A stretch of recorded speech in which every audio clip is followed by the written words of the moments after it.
ನಮಸ್ಕಾರ. The deep ಡೈವ್ಗೆ ಎಲ್ಲರಿಗೂ ಸ್ವಾಗತ. ಇವತ್ತು ನಮ್ಮ ಮುಂದಿರೋದು ಒಂದು ಬಹಳ ಪ್ರಸಿದ್ಧವಾದ ಕಥೆ, ಯೇಸು ಮತ್ತು ಲೇವಿ ಅನ್ನೋ ಸುಂಕ ವಸೂಲಿಗಾರನ ಭೇಟಿ. ಇದನ್ನ ನಾವು ಮಹಾವೈದ್ಯ, ಪರಿವರ್ತನೆ ಮತ್ತು ಪಶ್ಚಾತ್ತಾಪಕ್ಕೆ ಕ್ರಿಸ್ತನ ಕರೆ ಅನ್ನೋ ಲೇಖನದ ಆಧಾರದ ಮೇಲೆ ಆಳವಾಗಿ ವಿಶ್ಲೇಷಣೆ ಮಾಡೋಣ ಅಂತ ಇದೀವಿ. ಹೌದು, ಇದು ನೋಡೋಕೆ ತುಂಬಾ ಸರಳವಾಗಿ ಕಾಣಿಸುತ್ತೆ ಅಲ್ವಾ? ಒಬ್ಬ ಧಾರ್ಮಿಕ ಗುರು ಒಬ್ಬ ವ್ಯಕ್ತಿಯನ್ನ ತನ್ನ ಶಿಷ್ಯನಾಗು ಅಂತ ಕರೀತಾರೆ. ಆದ್ರೆ ಆ ವ್ಯಕ್ತಿ ಯಾರು ಮತ್ತೆ ಆ ಕಾಲದ ಪರಿಸ್ಥಿತಿ ಏನು ಅಂತ ಅರ್ಥ ಮಾಡ್ಕೊಂಡಾಗ ಈ ಘಟನೆ ಎಷ್ಟೋ ಕ್ರಾಂತಿಕಾರಕವಾಗಿತ್ತು ಅಂತ ಗೊತ್ತಾಗತ್ತೆ. ಅದೇ ಪಾಯಿಂಟ್. ನಾವಿಂದು ಅದನ್ನೇ ಸ್ವಲ್ಪ ಆಳವಾಗಿ ನೋಡೋಣ. ಈ ಕಥೆಯ ಐತಿಹಾಸಿಕ ಮತ್ತು ಸಾಮಾಜಿಕ ಹಿನ್ನೆಲೆಯನ್ನ ಅರ್ಥ ಮಾಡಿಕೊಂಡು ಅದರೊಳಗಿನ ಸಂದೇಶಗಳನ್ನು ಬಿಡಿಸಿ ನೋಡೋಣ. ಖಂಡಿತ. ಹಾಗಾದ್ರೆ ಹೀಗೊಂದು ಪ್ರಶ್ನೆಯಿಂದ ಶುರು ಮಾಡೋಣವೇ? ಹೇಳಿ. ಸಮಾಜದಲ್ಲಿ ಎಲ್ಲರಿಂದ ದ್ವೇಷಿಸಲ್ಪಟ್ಟ ಒಬ್ಬ ದೇಶದ್ರೋಹಿ ಅಂತ ಕರೆಸ್ಕೊಳ್ತಿದ್ದ ವ್ಯಕ್ತಿ ಹತ್ರ ಹೋಗಿ ಒಬ್ಬ ಧಾರ್ಮಿಕ ನಾಯಕ ಬಾ ನನ್ನ ಜೊತೆ ಸೇರ್ಕೋ ಅಂತ ಹೇಳಿದಾಗ ಏನೆಲ್ಲ ಆಗ್ಬೋದು? ಸರಿ, ಆ ದೃಶ್ಯವನ್ನೇ ಕಣ್ಣುಮುಂದೆ ತಂದುಕೊಳ್ಳೋಣ. ಖಂಡಿತ. ಕಥೆ ಶುರುವಾಗೋದೇ ಅಲ್ಲಿಂದ. ಯೇಸು ಹೋಗ್ತಿರ್ತಾರೆ. ಆಗ ಲೇವಿ ಅನ್ನೋ ವ್ಯಕ್ತಿ ಉಕ್ಕಡದಲ್ಲಿ ಕೂತಿರೋದನ್ನ ನೋಡ್ತಾರೆ. ಉಕ್ಕಡ ಅಂದ್ರೆ? ಉಕ್ಕಡ ಅಂದ್ರೆ ಇವತ್ತಿನ ಒಂದು ಟೋಲ್ ಬೂತ್ ಅಥವಾ ಟ್ಯಾಕ್ಸ್ ಆಫೀಸ್ ಇದ್ದ ಹಾಗೆ. ಓಕೆ, ಅಲ್ಲಿಂದಲೇ ಸಮಸ್ಯೆ ಶುರುವಾಗೋದು. ಯಾಕಂದ್ರೆ ಆ ಕಾಲದಲ್ಲಿ ಸುಂಕದವನು ಅಥವಾ ಟ್ಯಾಕ್ಸ್ ಕಲೆಕ್ಟರ್ ಅಂದ್ರೆ ಅದನ್ನು ಬೈಗುಳದಾಗೆ ಇತ್ತು. ನಿಜ. ಯಾಕೆ ಅವರಿಗೆ ಅಷ್ಟು ಕೆಟ್ಟ ಹೆಸರು ಬಂದಿತ್ತು? ಕೇವಲ ಅವರು ಹಣ ವಸೂಲಿ ಮಾಡ್ತಾರಂತಾನ ಅಥವಾ ಬೇರೆ ಕಾರಣಗಳಿದ್ವಾ? ಇದು ತುಂಬಾ ಮುಖ್ಯವಾದ ಪ್ರಶ್ನೆ. ಕೇವಲ ಹಣ ವಸೂಲಿ ಮಾಡೋದು ಸಮಸ್ಯೆ ಆಗಿರ್ಲಿಲ್ಲ. ಮೊದಲನೇ ಕಾರಣ, ಅವರು ರೋಮನ್ ಸಾಮ್ರಾಜ್ಯಕ್ಕಾಗಿ ದುಡಿತಿದ್ರು. ಅಂದ್ರೆ ಯಹೂದಿ ನಾಡನ್ನು ಆಕ್ರಮಿಸಿಕೊಂಡಿದ್ದ ರೋಮನ್ನರಿಗೆ ತಮ್ಮದೇ ಜನರಿಂದ ಅಂದ್ರೆ ಯಹೂದಿಗಳಿಂದಲೇ ತೆರಿಗೆ ವಸೂಲಿ ಮಾಡುತ್ತಿದ್ರು. ಅಂದ್ರೆ ತಮ್ಮದೇ ಜನರ ಶೋಷಣೆಗೆ ಸಹಕರಿಸುತ್ತಿದ್ದವರು. ನಿಖರವಾಗಿ. ಹಾಗಾಗಿ ಜನರ ದೃಷ್ಟಿಯಲ್ಲಿ ಇವರು ದೇಶಕ್ಕೆ ಮೋಸ ಮಾಡುವ ದೇಶದ್ರೋಹಿಗಳು. ಸರಿ, ಇದೊಂದು ಕಾರಣ. ಎರಡನೇ ಮತ್ತು ಬಹುಶಃ ಇನ್ನೂ ದೊಡ್ಡ ಕಾರಣ ಅಂದ್ರೆ ಭ್ರಷ್ಟಾಚಾರ. ಓಹೋ. ರೋಮನ್ ಸರ್ಕಾರ ಒಂದು ನಿಗದಿತ ತೆರಿಗೆಯನ್ನ ಹೇಳಿರುತ್ತಿತ್ತು. ಆದ್ರೆ ಈ ಸುಂಕದವರು ಅದಕ್ಕಿಂತ ಎಷ್ಟೋ ಪಟ್ಟು ಹೆಚ್ಚು ಹಣ ವಸೂಲಿ ಮಾಡಿ ಆ ವ್ಯತ್ಯಾಸವನ್ನ ತಮ್ಮ ಜೇಬಿಗೆ ಹಾಕ್ಕೊಳ್ತಿದ್ರು. ಅವರಿಗೆ ಕಾನೂನಿನ ರಕ್ಷಣೆ ಬೇರೆ ಇರುತ್ತಿತ್ತು. ಹಾಗಾಗಿ ಇವರು ಕೇವಲ ದೇಶದ್ರೋಹಿಗಳಲ್ಲ, ಆರ್ಥಿಕವಾಗಿ ಜನರನ್ನು ಸುಲಿಯುತ್ತಿದ್ದ ಶೋಷಕರೂ ಆಗಿದ್ರು. ಹಾಗಿದ್ರೆ ರಾಜಕೀಯವಾಗೂ ದ್ವೇಷ, ಆರ್ಥಿಕವಾಗೂ ದ್ವೇಷ, ಇಷ್ಟೇನಾ? ಇಲ್ಲ. ಇನ್ನೊಂದು ಪದರವಿದೆ. ಅದೇ ಧಾರ್ಮಿಕ ಕಾರಣ. ಧಾರ್ಮಿಕ ಕಾರಣವೇ? ಹೌದು. ಅಂದಿನ ಯಹೂದಿ ಸಮಾಜದಲ್ಲಿ ಶುದ್ಧ ಅಶುದ್ಧ ಅನ್ನೋ ಪರಿಕಲ್ಪನೆ ಬಹಳ ಪ್ರಬಲವಾಗಿತ್ತು. ಸುಂಕದವರು ರೋಮನ್ರಂತಹ ಅನ್ಯ ಜನಗಳೊಂದಿಗೆ ನಿರಂತರವಾಗಿ ಬೆರೆಯುತ್ತಿದ್ರು. ಅವರ ಹಣವನ್ನು ಮುಟ್ತಿದ್ರು. ಇದರಿಂದಾಗಿ ಧಾರ್ಮಿಕವಾಗಿ ಅವರನ್ನು ಅಶುದ್ಧ ವ್ಯಕ್ತಿಗಳು ಅಂತ ಪರಿಗಣಿಸಲಾಗ್ತಿತ್ತು. ಓ ಸರಿ. ಅವರನ್ನು ದೇವಾಲಯದ ಒಳಗೆ ಸೇರಿಸ್ತಿರ್ಲಿಲ್ಲ. ಅವರ ಸಾಕ್ಷ್ಯವನ್ನ ನ್ಯಾಯಾಲಯದಲ್ಲಿ ಪರಿಗಣಿಸ್ತಿರ್ಲಿಲ್ಲ. ಒಂದು ರೀತಿ ಸಮಾಜದಿಂದ ಸಂಪೂರ್ಣವಾಗಿ ಬಹಿಷ್ಕೃತರಾದವರು. ವಾವ್! ಅಂದ್ರೆ ಸಮಾಜದ ಪ್ರತಿಯೊಂದು ಸ್ತರದಲ್ಲೂ ತಿರಸ್ಕೃತರಾಗಿದ್ರು. ಹೌದು.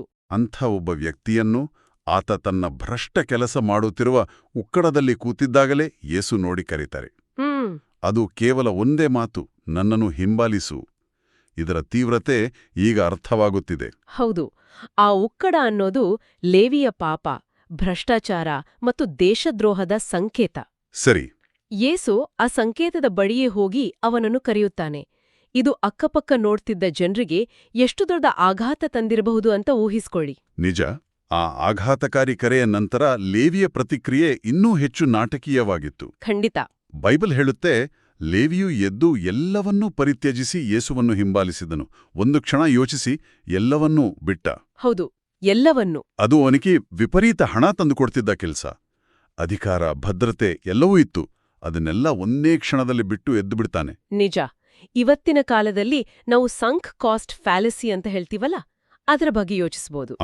ಅಂದ್ರೆ ನಾನು ಈಗಾಗಲೇ ಇಷ್ಟೆಲ್ಲ ಸಮಯ, ಶ್ರಮ, ಹಣ ಇದರಲ್ಲಿ ಹೂಡಿಕೆ ಮಾಡಿದ್ದೀನಿ, ಈಗ ಇದನ್ನು ಬಿಡೋದು ಹೇಗೆ ಅನ್ನೋ ಮನಸ್ಥಿತಿ. ಲೇವಿಯ ಲಾಜಿಕ್ಗೆ ಸಂಪೂರ್ಣ ವಿರುದ್ಧವಾಗಿ ನಡ್ಕೊಡ್ತಾನೆ. ಅವನ ಇಡೀ ಜೀವನ, ಅವನ ಗುರುತು, ಅವನ ಸಂಪಾದನೆ ಎಲ್ಲವೂ ಆ ಉಕ್ಕಡದ ಜೊತೆ ಸೇರ್ಕೊಂಡಿತ್ತು. ಆದರೂ ಒಂದೇ ಕರೆಯನ್ನು ಕೇಳಿ ಎಲ್ಲವನ್ನೂ ಬಿಡ್ತಾನೆ. ಇದು ಕೇವಲ ಉದ್ಯೋಗ ಬದಲಾವಣೆಯಲ್ಲ, ಇದು ಸಂಪೂರ್ಣ ಆತ್ಮ ಪರಿವರ್ತನೆ. ಲೇವಿಯ ಈ ನಿರ್ಧಾರವೇ ಒಂದು ದೊಡ್ಡ ವಿಷಯ, ಆದರೆ ಅವನು ಮುಂದೆ ಮಾಡಿದ್ದು ಇನ್ನೂ ಅಚ್ಚರಿ ಮೂಡಿಸ್ತೆ ಅಲ್ವಾ? ಹೌದು. ತನ್ನೆಲ್ಲವನ್ನೂ ಕಳ್ಕೊಂಡೇ ಅಂತ ದುಃಖಿಸ್ತಾ ಕೂರುವುದಿಲ್ಲ. ಬದಲಾಗಿ ತನ್ನ ಮನೆಯಲ್ಲಿ ಒಂದು ದೊಡ್ಡ ಔತಣ ಏರ್ಪಡಿಸ್ತಾನೆ. ಹೌದು, ಇದು ಕಥೆಯ ಅತ್ಯಂತ ಸುಂದರವಾದ ಭಾಗ ಅಲ್ವಾ? ಆ ಔತಣ ಕೇವಲ ಒಂದು ಪಾರ್ಟಿಯಾಗಿರ್ಲಿಲ್ಲ, ಅದೊಂದು ಸಂಭ್ರಮಾಚರಣೆ. ಯೋಚ್ನೆ ಮಾಡಿ, ಆ ಔತಣಕ್ಕೆ ಅವನು ಯಾರನ್ನೆಲ್ಲ ಕರೀತಾನೆ? ಯೇಸು ಮತ್ತು ಅವರ ಶಿಷ್ಯರು, ಜೊತೆಗೆ ಬಹಳಷ್ಟು ಸುಂಕದವರು ಮತ್ತು ಇತರ ಪಾಪಿಗಳು ಅಂತ ಬೈಬಲ್ ಹೇಳುತ್ತೆ. ಓಕೆ. ಅಂದ್ರೆ ಲೇವಿ ತನ್ನ ಹಳೆಯ ಜಗತ್ತನ್ನು ತನ್ನ ಹೊಸ ಭರವಸೆಗೆ ಪರಿಚಯಿಸಲು ಪ್ರಯತ್ನಿಸ್ತಿದ್ದಾನೆ. ಪಶ್ಚಾತ್ತಾಪ ಅಂದ್ರೆ ದುಃಖ, ಕಣ್ಣೀರು, ತಪ್ಪುಗಳಿಗಾಗಿ ಶೋಕಿಸುವುದು ಅಂತ ಅನ್ಕೊಳ್ತೇವೆ. ನಿಜ. ಆದ್ರೆ ಲೇವಿಯ ಔತಣ ತೋರ್ಸೋದೇನಂದ್ರೆ ನಿಜವಾದ ಪರಿವರ್ತನೆ ದುಃಖದಿಂದಲ್ಲ, ಆನಂದದಿಂದ ಆರಂಭವಾಗ್ತದೆ. ಹಳೆಯ ಜೀವನವನ್ನು ಬಿಟ್ಟಿದ್ದಕ್ಕೆ ಶೋಕಿಸುವ ಬದಲು ಹೊಸ ಜೀವನ ಸಿಕ್ಕಿದ್ದಕ್ಕೆ ಸಂಭ್ರಮಿಸುವುದು. ಆದರೆ ಈ ಸಂಭ್ರಮ ಎಲ್ಲರಿಗೂ ಇಷ್ಟವಾಗೋದಿಲ್ಲ. ಆಗೋದಿಲ್ಲ. ಕಥೆಯಲ್ಲಿ ಫರಿಸಾಯರು ಮತ್ತು ಧರ್ಮಶಾಸ್ತ್ರಜ್ಞರ ಪ್ರವೇಶವಾಗುತ್ತದೆ.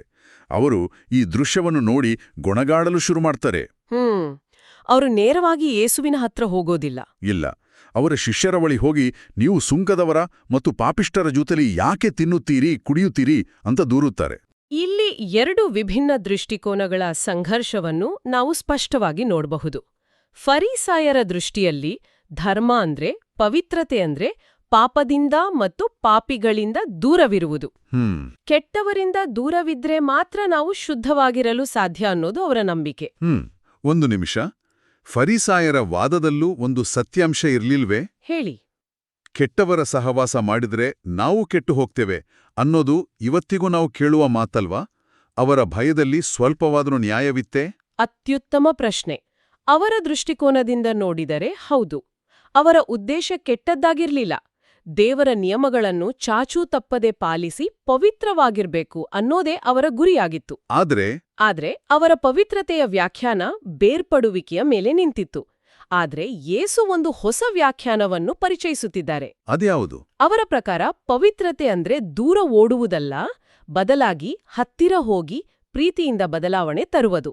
ಬೆಳಕು ಕತ್ತಲನ್ನು ನೋಡಿ ಹೆದರಿ ಓಡುವುದಿಲ್ಲ, ಕತ್ತಲಿನೊಳಗೆ ಹೋಗಿ ಅದನ್ನು ಓಡಿಸುತ್ತದೆ. ಯೇಸುವಿನ ದೃಷ್ಟಿ ಅದಾಗಿತ್ತು. ಅದ್ಭುತ. ಈ ಟೀಕೆಗೆ ಯೇಸು ನೀಡಿದ ಉತ್ತರವೇ ಇಡೀ ಕಥೆಯ ತಿರುಳು. ಹೌದು. ಅದೊಂದು ಅದ್ಭುತವಾದ ಮತ್ತು ಎಲ್ರಿಗೂ ಅರ್ಥವಾಗುವಂಥ ರೂಪಕ. ಯೇಸು ಹೇಳ್ತಾರೆ, ವೈದ್ಯನ ಅವಶ್ಯಕತೆ ಇರುವುದು ರೋಗಿಗಳಿಗೆ, ಆರೋಗ್ಯವಂತರಿಗಲ್ಲ. ಎಂಥ ಸರಳ ಆದರೆ ಶಕ್ತಿಶಾಲಿ ಮಾತು ಅಲ್ವಾ? ಹೌದು. ಈ ಒಂದೇ ಸಾಲಿನಲ್ಲಿ ಅವರು ಫರಿಸಾಯರ ಇಡೀ ವಾದವನ್ನು ತಿರುಗಿಸಿ ಹಾಕ್ತಾರೆ. ಅವರು ಪಾಪವನ್ನು ಒಂದು ಆಧ್ಯಾತ್ಮಿಕ ರೋಗಕ್ಕೆ ಹೋಲಿಸ್ತಾರೆ ಮತ್ತು ತಮ್ಮನ್ನು ಆ ರೋಗವನ್ನು ವಾಸಿ ಮಾಡಬಲ್ಲ ಮಹಾವೈದ್ಯ ಎಂದು ಪರಿಚಯಿಸಿಕೊಳ್ತಾರೆ. ಸರಿ. ಇದರ ಲಾಜಿಕ್ ತುಂಬಾ ಸರಳ. ಒಬ್ಬ ವೈದ್ಯ ರೋಗಿಯನ್ನು ಗುಣಪಡಿಸಬೇಕಾದ್ರೆ ಆತ ರೋಗಿಯ ಬಳಿ ಹೋಗಲೇಬೇಕು. ಖಂಡಿತ. ಆತನನ್ನು ಮುಟ್ಟಬೇಕಾಗ್ಬೋದು, ಪರೀಕ್ಷಿಸಬೇಕಾಗ್ಬೋದು. ಆಸ್ಪತ್ರೆ ಹೊರಗೆ ನಿಂತು, ಅಯ್ಯೋ ಅವನಿಗೆ ರೋಗವಿದೆ, ನಾನು ಹತ್ತಿರ ಹೋದರೆ ನನಗೂ ಅಂಟಿಕೊಳ್ಳಬಹುದು ಅಂತ ದೂರ ನಿಂತರೆ ಚಿಕಿತ್ಸೆ ಸಾಧ್ಯವಿಲ್ಲ. ಅಂದ್ರೆ ಯೇಸು ಹೇಳುತ್ತಿರುವುದು, ನನ್ನ ಕೆಲಸವೇ ರೋಗಿಗಳನ್ನು ಗುಣಪಡಿಸುವುದು, ನಾನು ರೋಗಿಗಳ ಜೊತೆ ಇಲ್ಲದೇ ಬೇರೆ ಎಲ್ಲಿರಬೇಕು ಅಂತ. ನಿಖರವಾಗಿ. ಈ ಹೋಲಿಕೆ ಪಾಪದ ಬಗೆಗಿನ ನಮ್ಮ ದೃಷ್ಟಿಯನ್ನೇ ಬದಲಾಯಿಸುತ್ತೆ ಅಲ್ವಾ? ಹೌದು. ಪಾಪವನ್ನು ಒಂದು ಶಿಕ್ಷಿಸಬೇಕಾದ ಅಪರಾಧ ಎನ್ನುವುದಕ್ಕಿಂತ ಗುಣಪಡಿಸಬೇಕಾದ ಒಂದು ಕಾಯಿಲೆ ಅಂತ ನೋಡಿದಾಗ ದ್ವೇಷದ ಬದಲು ಕರುಣೆ ಬರುತ್ತೆ. ಅದೇ ಪಾಯಿಂಟ್. ಇದು ತೀರ್ಪು ನೀಡುವುದ್ರಿಂದ ಕರುಣೆ ತೋರುವುದಕ್ಕೆ ದೃಷ್ಟಿಕೋನವನ್ನು ಬದಲಾಯಿಸುತ್ತದೆ. ಅದಾದ ನಂತರ ಯೇಸು ಹೇಳುವ ಮಾತು ಇನ್ನೂ ಸ್ಪಷ್ಟವಾಗಿದೆ. ನಾನು ಬಂದಿರುವುದು ಧರ್ಮಿಷ್ಠರನ್ನು ಕರೆಯುವುದಕ್ಕಲ್ಲ, ಬದಲಾಗಿ ಪಾಪಿಗಳನ್ನು ಪಶ್ಚಾತ್ತಾಪಕ್ಕೆ ಕರೆಯುವುದಕ್ಕೆ. ಇಲ್ಲಿ ಧರ್ಮಿಷ್ಠರು ಅಂತ ಅವರು ಯಾರನ್ನು ಉದ್ದೇಶಿಸಿ ಹೇಳ್ತಿದ್ದಾರೆ? ಇಲ್ಲಿ ಒಂದು ಸೂಕ್ಷ್ಮ ವ್ಯಂಗ್ಯವಿದೆ. ಓಹೋ. ಯೇಸು ನಾನು ಧರ್ಮಿಷ್ಠರನ್ನು ಕರೆಯಲು ಬರಲಿಲ್ಲ ಅಂದಾಗ ಅದು ನೇರವಾಗಿ ಫರಿಸಾಯರಿಗೆ ಹೇಳಿದ ಮಾತು. ಯಾಕಂದ್ರೆ ಅವರು ತಮ್ಮನ್ನು ತಾನು ಧರ್ಮಿಷ್ಠರು, ಪರಿಶುದ್ಧರು, ನಮಗೆ ಯಾವ ಸಮಸ್ಯೆಯೂ ಇಲ್ಲ ಅಂತ ಭಾವಿಸಿದ್ರು. ವೈದ್ಯನ ಉದಾಹರಣೆಗೆ ಹಿಂತಿರುಗೋಣ. ಒಬ್ಬ ವ್ಯಕ್ತಿ ನಾನು ಸಂಪೂರ್ಣ ಆರೋಗ್ಯವಾಗಿದ್ದೇನೆ, ನನ್ಗೇನೂ ಆಗಿಲ್ಲ ಅಂತ ಅಂದ್ಕೊಂಡ್ರೆ ನೀವು ಎಷ್ಟೇ ದೊಡ್ಡ ವೈದ್ಯರಾಗಿದ್ರೂ ಅವನಿಗೆ ಚಿಕಿತ್ಸೆ ನೀಡಲು ಸಾಧ್ಯವಿಲ್ಲ. ನಿಜ. ಮೊದಲು ತನಗೆ ಕಾಯಿಲೆ ಇದೆ ಅಂತ ಆತ ಒಪ್ಕೋಬೇಕು. ಅಂದ್ರೆ ಯಾರು ತಮ್ಮನ್ನು ಪಾಪಿಗಳು ಅಥವಾ ರೋಗಿಗಳು ಅಂತ ಒಪ್ಕೊಂಡು ಸಹಾಯ ಕೇಳ್ತಾರೋ ಅವರಿಗೆ ಮಾತ್ರ ಸಹಾಯ ಮಾಡಲು ಸಾಧ್ಯ. ಹೌದು. ಯಾರು ತಾವೇ ಸರಿ ಅಂತ ಅಹಂಕಾರದಿಂದ ಇರ್ತಾರೋ ಅವರಿಗೆ ಬದಲಾವಣೆ ಅಸಾಧ್ಯ. ಪಶ್ಚಾತ್ತಾಪದ ಮೊದಲ ಹೆಜ್ಜೆ ನಮಗೆ ಸಹಾಯ ಬೇಕು ಅಂತ ಒಪ್ಕೊಳ್ಳೋದು. ನಿಖರವಾಗಿ ಫರಿಸಾಯರಿಗೆ ಆ ಮನಸ್ಥಿತಿ ಇರ್ಲಿಲ್ಲ, ಲೇವಿಕೆ ಇತ್ತು. ಅದೇ ಅವರಿಬ್ಬರ ನಡುವಿನ ದೊಡ್ಡ ವ್ಯತ್ಯಾಸ. ಸರಿ, ಈ ಕಥೆ, ಈ ಸಂಘರ್ಷ, ಈ ರೂಪಕ ಇದೆಲ್ಲವನ್ನು ಒಟ್ಟಿಗೆ ಸೇರಿಸಿ ನೋಡಿದಾಗ ಸುಮಾರು 2000 ವರ್ಷಗಳ ಹಿಂದಿನ ಈ ಘಟನೆಯಿಂದ ಇವತ್ತಿನ ದಿನಗಳಲ್ಲಿ ನಾವು ಕಲಿಯಬಹುದಾದ ಪ್ರಮುಖ ಪಾಠಗಳೇನು? ಖಂಡಿತ. ಇದು ಕೇವಲ ಒಂದು ಹಳೆ ಕಥೆ ಅಲ್ಲ.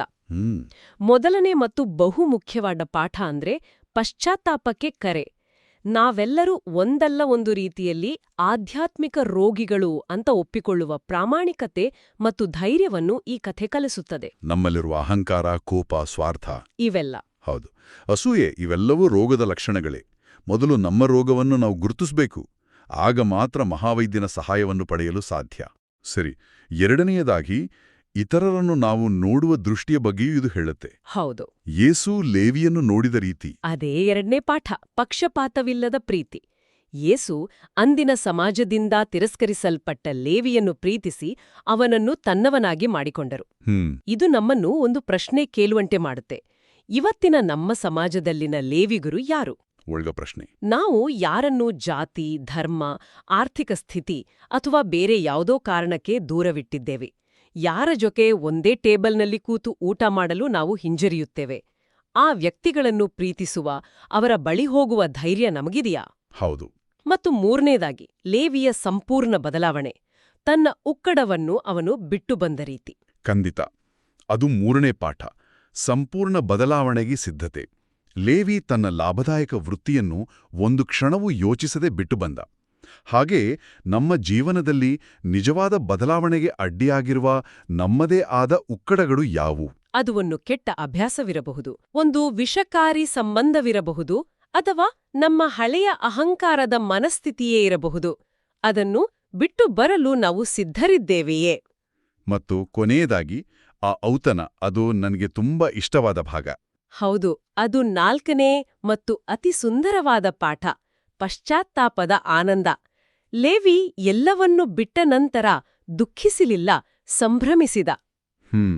ಇದು ನಮಗೆ ನೆನಪಿಸುವುದೇನೆಂದ್ರೆ, ಪರಿವರ್ತನೆಯನ್ನದು ಒಂದು ಅಂತ್ಯವಲ್ಲ, ಅದೊಂದು ಆರಂಭ, ಒಂದು ಹೊಸ ಆರಂಭ. ಹೌದು, ಅದು ಹಳೆಯದಕ್ಕಾಗಿ ಶೋಕಿಸುವ ಪ್ರಕ್ರಿಯೆಯಲ್ಲ, ಬದಲಾಗಿ ಹೊಸ ಜೀವನವನ್ನು, ಹೊಸ ಭರವಸೆಯನ್ನು ಆನಂದದಿಂದ ಸ್ವಾಗತಿಸುವ ಒಂದು ಸಂಭ್ರಮ. ಅದ್ಭುತ. ಹಾಗಾದ್ರೆ ಈ ಚರ್ಚೆಯನ್ನು ಒಟ್ಟಾರೆಯಾಗಿ ನೋಡಿದರೆ, ಲೂಕ 5ನೇ ಅಧ್ಯಾಯದ ಈ ಸಣ್ಣ ಘಟನೆ ತೋರಿಕೆಯಲ್ಲಿ ಸರಳವಾಗಿದ್ದರೂ ಕರುಣೆ, ಪಕ್ಷಪಾತವಿಲ್ಲದ ಪ್ರೀತಿ ಮತ್ತು ಪರಿವರ್ತನೆಯ ಶಕ್ತಿಯ ಬಗ್ಗೆ ನಮಗೆ ಆಳವಾದ ಒಳನೋಟವನ್ನು ನೀಡುತ್ತೆ. ಹೌದು, ಇದರ ಕೇಂದ್ರ ಸಂದೇಶ ಸ್ಪಷ್ಟವಾಗಿದೆ. ಯಾರೂ ಕೂಡ ಭರವಸೆಗೆ ಹೊರತಲ್ಲ.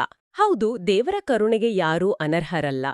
ನಾವು ಎಂತಹ ಸ್ಥಿತಿಯಲ್ಲಿದ್ದರೂ, ನಮ್ಮ ಹಿನ್ನೆಲೆ ಏನೇ ಇರಲಿ, ಆ ನನ್ನನ್ನು ಹಿಂಬಾಲಿಸು ಎಂಬ ಬದಲಾವಣೆಯ ಕರೆ ಎಲ್ಲರಿಗೂ ಎಲ್ಲಾ ಕಾಲದಲ್ಲೂ ಕೇಳಿಸ್ತಾನೆ ಇರ್ತದೆ. ಅದನ್ನು ಕೇಳಿಸಿಕೊಳ್ಳುವ ಕಿವಿ ಮತ್ತು ಪ್ರತಿಕ್ರಿಯಿಸುವ ಮನಸ್ಸು ನಮ್ಮದಾಗಿರಬೇಕು ಅಷ್ಟೇ. ನಿಖರವಾಗಿ. ತುಂಬಾ ಚೆನ್ನಾಗಿ ವಿವರಿಸಿದಿರಿ. ಮುಗಿಸುವ ಮೊದಲು ಕೇಳುಗರಿಗೆ ಒಂದು ಚಿಂತನೆಯನ್ನು ಬಿಟ್ಟು ಹೋಗಲು ಇಷ್ಟಪಡ್ತೇನೆ. ಖಂಡಿತ. ಲೇವಿ ತನ್ನ ಔತಣದ ಮೂಲಕ ತನ್ನ ಹಳೆಯ ಜಗತ್ತನ್ನು, ಅಂದ್ರೆ ತನ್ನ ಪಾಪಿ ಸ್ನೇಹಿತರನ್ನು, ತನ್ನ ಹೊಸ ಭರವಸೆಗೆ, ಅಂದ್ರೆ ಯೇಸುವಿಗೆ ಪರಿಚಯಿಸಿದ. ಹೌದು, ಅದೊಂದು ಸೇತುವೆಯಾಗಿತ್ತು. ಹೌದು. ಹಾಗಾದ್ರೆ ಇಂದಿನ ಕಾಲದಲ್ಲಿ ನಿಜವಾದ ಪರಿವರ್ತನೆಯ ಸಂಭ್ರಮಾಚರಣೆ ಹೇಗಿರಬಹುದು? ನಾವು ಅಂತಹ ಒಂದು ಔತಣವನ್ನು ಏರ್ಪಡಿಸಿದರೆ ನಮ್ಮ ಅತಿಥಿಗಳ ಪಟ್ಟಿ ಹೇಗಿರುತ್ತೆ? ಸಮಾಜದ ಯಾವ ಸ್ತರದ ಜನರನ್ನು, ನಾವು ಯಾರನ್ನು ಅನ್ಯರು ಅಥವಾ ನಮ್ಗಿಂತ ಕೀಳು ಎಂದು ಭಾವಿಸುತ್ತೇವೆಯೋ ಅಂಥವರನ್ನು ನಮ್ಮ ಸಂಭ್ರಮದ ಮೇಜಿನ ಬಳಿ ಪ್ರೀತಿಯಿಂದ ಕೂರಿಸಿಕೊಂಡು ಸಂಭ್ರಮಿಸಲು ನಾವು ಸಿದ್ಧರಿದ್ದೇವೆ? ಇದೊಂದು ಯೋಚಿಸಬೇಕಾದ ವಿಷಯ. ಈ ಪ್ರಶ್ನೆಯೊಂದಿಗೆ ನಮ್ಮ ಚಿಂತನೆಯನ್ನು ಮುಂದುವರಿಸೋಣ. ಪ್ರಿಯರೇ, ಈ ಚಾನೆಲ್ ಅನ್ನು ಸಬ್ಸ್ಕ್ರೈಬ್ ಮಾಡಿ ಪ್ರತಿದಿನ ದೇವರ ವಾಕ್ಯವನ್ನು ಆಲಿಸುತ್ತಾ ಅದನ್ನು ಇತರರೊಂದಿಗೆ ಹಂಚಿಕೊಳ್ಳಲು ನಮಗೆ ನೆರವಾಗಿರಿ. ಧನ್ಯವಾದಗಳು.